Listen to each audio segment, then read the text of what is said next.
So how exactly do you build a high-end 4K video editing powerhouse when you've only got 50 bucks in your pocket and a dream? Well, you don't walk into a shiny tech store. You go to the graveyard. You become a scavenger. You hunt through scrap heaps, stripping components from dusty office PCs and forgotten server racks, breathing life back into silicon that the world threw away years ago. It's built to carry the heaviest raw footage and the most complex visual effects possible. But that has a major, obvious downside. It becomes a monster. It's heavy, it's loud, and it looks like a total mess. In fact, it looks so much like a pile of junk that most people wouldn't even realize it's a computer until they see the screen light up. But how does a pile of scrap metal compare to a brand new $3,000 workstation, especially when it doesn't have the latest high-speed architecture or a fancy warranty? This is where it gets interesting. It goes old school. We're talking about brute force parallel processing using legacy CPUs that were supposed to be obsolete. Once the sequence starts, it then switches to a custom-tuned logic that bypasses modern software bloat, following the data path all the way to the final frame. It's a completely different breed of machine from the sleek laptops sold in big box stores. And will this Frankenstein rig actually survive a massive 4K timeline, or will it simply collapse under the weight of its own ambition? More detail on the engineering of the poor all in the video ahead. This is how a broke student with no budget and a cramped dorm room builds a supercomputer from the trash. Let's start at the very front, the skeleton of this beast. So let's start from the exterior. This is the intake of our data stream. We have the custom wired ITO panel. This small array of ports is critical for throughput. It measures the system's signal integrity by sensing the voltage stability of the data flying through it. This data is fed constantly to the logic controller. That panel is mounted on the front chassis. This frame is more than just a metal cage. It's a radome, meaning it's transparent to the airflow we've designed. This is because it houses the machine's lungs, or the advanced cooling package. But we could not afford the expensive liquid cooling loops like a professional workstation. So we installed a series of salvaged server fans along with a custom molded airflow duct made from recycled plastic. Just behind the cooling section is the entire point of the project, the computational core. This is where most builders would drop $2,000 on a single, high-end chip. But we are scavengers. We don't have that kind of money. Instead, we have these 5 Intel Xeon processors from a decade ago. Individually, they are relics. But together, they form a digital hive mind. This is the business end of the machine. But how do 5 separate chips know how to work as one? That's the job of the modified kernel. This software tells the hardware to distribute the rendering load at the perfect moment, whether that's calculating a complex lighting effect in a single frame, processing multiple layers of 4K footage simultaneously, or even handling a heavy export in the background. Moving to the center, just behind the memory banks, lies the power delivery sensor. This device, part of a larger distribution system, is essential for stable operation. It constantly senses the machine's power draw, its current, its ripple, and its noise, and tells the logic controller so it can make tiny, instant adjustments. This computer is heavy and huge when compared to a modern MacBook. As you can see, it looks massive. So lumps how it runs if it's such a bulky setup. While the frame is made with salvaged steel, using this open, air design makes the internal structure exceptionally accessible while keeping the components relatively cool. This thermal management is key to maximizing the machine's clock speed and longevity. You'll also notice the hinge side panel, which is simply for the user to perform maintenance on the internal cables. But what is a supercomputer? Well, essentially, it's a parallelized engine. To work, it needs high main things, instructions, and electricity. For instructions, it relies on these 5 processors located right at the center of the motherboard, locking into their sockets like soldiers in a trench.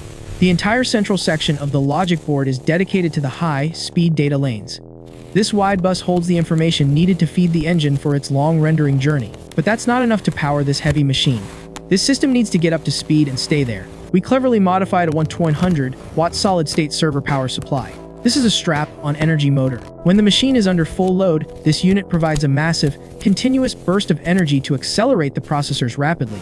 Once the initial surge is over, the capacitors take over, and the main power phase stabilizes. The main engine needs to stay cool to breathe. That air is scooped in through the custom ducts we mentioned earlier, positioned dorsally to reduce the risk of sucking in dust if placed on a low floor. This air is funneled directly into the massive heat sinks. We literally took server-grade cooling and re-engineered it into a compact, powerful, and efficient thermal system that compresses the heat, mixes it with the fast-moving air from the fans, and exhausts it out the back. This controlled thermal exchange is blasted out at high speed through the rear vents, generating the continuous cooling that allows the machine to reach its peak performance, sometimes for days at a time during a heavy render. Moving to the visual center, we have the eyes of the machine, the GPU. This is a card we found with a seized fan and a cracked shroud. In a normal shop, it's trash, but we gave it a new purpose. We stripped the original plastic eyes and replaced them with a custom, built water block made from copper piping. This seeker doesn't see light, it sees heat. It's designed to pull every bit of thermal energy away from the silicon as it processes the pixels. A digital box appears on the screen, scanning and then locking onto every frame of our 4K timeline. And this is what it sees. The cold areas are the idle cores, but the target, that specific 4K video file, is glowing like a light bulb in the system's memory. But this machine doesn't have a fancy interface like a modern Mac, which scans for a match from a library of pre-installed drivers. Instead, our Frankenstein rig depends on a combination of low-level BIOS tweaks, custom drivers, and brute force logic to hunt down its target. This is the terminal phase of the build. The machine is now autonomous, guided only by what the custom logic sees. The voltage regulators are working overtime, making microsecond adjustments, keeping that rendering progress perfectly in the center of its vision. It doesn't matter if the footage is slightly more complex than the original estimate. The machine is no longer following a preset map, it's following the data. In the final millisecond before the render finishes, the controller detects completion. It instantly saves the final file to the array. From a pile of scrap found miles away to a long journey through salvage processors to a final export guided by raw power, our Frankenstein has found its mark. The body is complete, the bones are set, but a machine is more than just parts. It needs a soul. It needs to prove itself in the heat of the battle. Now that the physical build has done its job, the system is ready to face the real test, the 4K timeline. The digital brain is now in control, and it's time to see if this scavenger's dream can actually fly or if it will simply burn out under the pressure of the hunt. Let's flip the switch and see what happens when the logic takes over. This is phase 1, the launch. The mission begins with a violent, instantaneous kick. You move your cursor to the top right and hit the render button. For a split second, everything hangs in the balance. The modified server power supply feels the sudden, massive demand for current and fires. It's a surge of raw electricity flooding the salvaged copper rails. This is pure, brutal acceleration. The cooling fans hit maximum RPM, screaming like a jet engine on a carrier deck. Their only job is to get the machine off the idle launcher and up to speed in seconds, preventing the old silicon from melting before the first frame even hits the buffer. After just a few seconds, the initial surge is over. The system stabilizes as the capacitors take over the load. This is phase 2, the cruise phase. The machine is now entirely in the hands of its digital brain. It's using 2 distinct systems to navigate the millions of packets of data flowing through its veins. First, it's memory management, which acts as our GPS. It's constantly talking to the individual RAM sticks, checking the exact position of every texture and every line of code on the physical hardware. But what if the signal is jammed? What if the data bus becomes bottlenecked by the sheer volume of 4K footage? That's where the custom-tuned logic, our version of an inertial navigation system, takes over. The IS is a dead reckoning system. It doesn't need a map or a pre-baked driver to know where it is. It feels every calculation. It feels every climb in clock speed, every turn in the data path, and every change in voltage. By knowing exactly where it started and tracking its own motion through the rendering timeline, it can calculate its position without any outside help from the operating system's bloated background tasks. Together, the GPS and IS guide the data stream through thousands of cycles, flying low and fast to stay under the thermal limits of the aging hardware. Its straight-wing data lanes are fully deployed, catching the workload, and the parallel processors have taken over. The Frankenstein rig is now a small, unmanned processing factory beginning its long, lonely flight through the video file. The cruise navigation has done its job. The machine is now at the target area, the heavy visual effects at the end of the timeline. But the basic GPS brain can only get it to the field. It can't pick out the specific, high bitrate pixels by itself. For that, the system needs its eyes. The custom water block, transparent to the thermal energy radiating from the GPU, becomes the focus. The imaging infrared seeker activates. This seeker doesn't see colors or light, it sees computational heat. The motion blur, the color grading, and the 3D lighting units are glowing bright white against the black void of the unrendered file. A digital box appears on the preview monitor, scanning the frame, and then locks onto one specific, resource-heavy sequence. And this is what it sees. The cold, unedited areas are black, but the target, that specific 4K oil tank of a file, heavy with color data, is glowing like a light bulb in the middle of the dark. But how does this compare to an American-made, top-tier brand name laptop?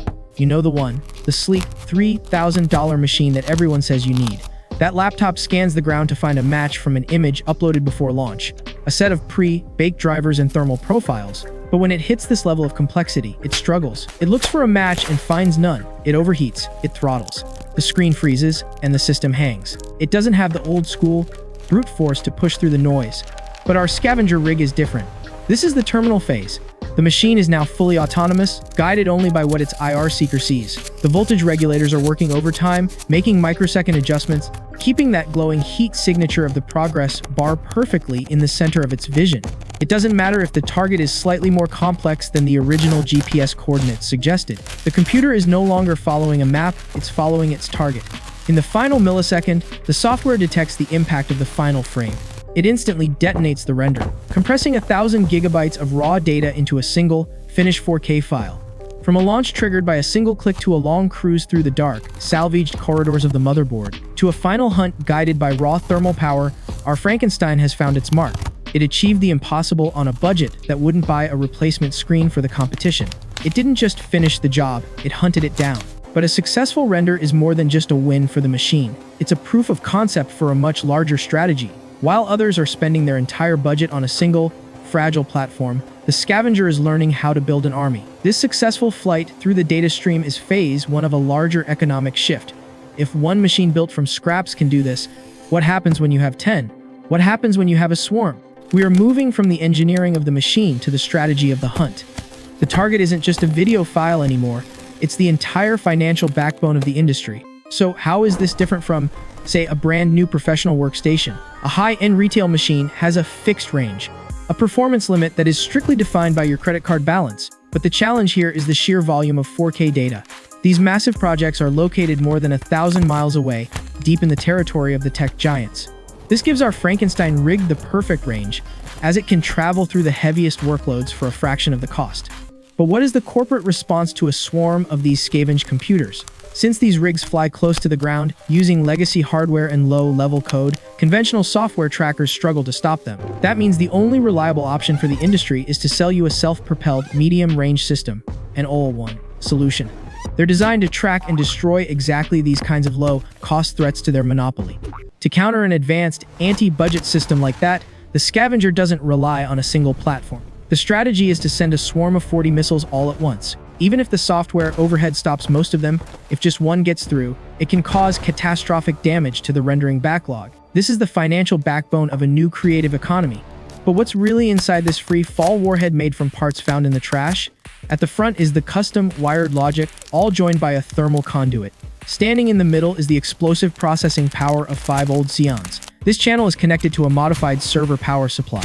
Upon hitting the render button, the system activates, burning through the data conduit from the front to the back, thus creating a huge explosion of output. The alternative is spending $4,000 on a retail unit, but when it hits the target, our $50 build allows you to penetrate the surface of the professional industry. The fuse activates, and the system creates a massive explosion of frames after just a few seconds. This causes a lot of damage to the competition, considering its tiny $50 price tag. It's about more than just hardware, it's about the freedom to create without permission. We make original 4K 3D animation with a small team of animators, and we render these very scenes using the same Scavenger rigs we just showed you.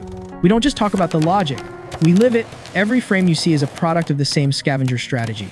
So, please support us by subscribing and dropping a comment below. Tell us about your own Frankenstein build, or the scrap project you're working on in your garage. We want to hear how you're beating the system with your own hidden intelligence. Join the swarm for more exclusive engineering and creative animations made just for you.